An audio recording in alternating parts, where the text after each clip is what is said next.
Union Finance Minister Nirmala Sitharaman today presented 9th consecutive budget under Prime Minister Narendra Modi, marking the first ever Sunday presentation in India's history. The budget, guided by three kartavyas: accelerating and sustaining economic growth, fulfilling citizens' aspirations, and ensuring inclusive access to resources and opportunities, did not offer income tax relief or charges in standard deductions, disappointing taxpayers as markets tumbled into the red during the presentation. Main proposals include tax holiday for foreign companies providing cloud services through Indian data centers, exemption of minimum alternate tax for non-residents on presumptive income, and implementation of new tax act from April 1st, 2026. The fiscal deficit is projected at 4.3% of GDP for 2026-27, with a total budget size of 53.5 lakh crore rupees.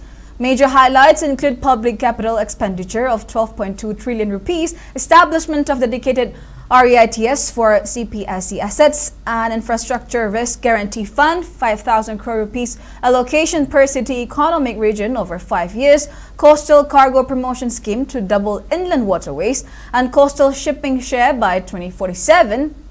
And initiatives spanning biopharma hubs, expanded electronics manufacturing, Semiconductor Mission 2.0, Rare Earth Corridors, container manufacturing, mega textile parks, and a new SME growth fund.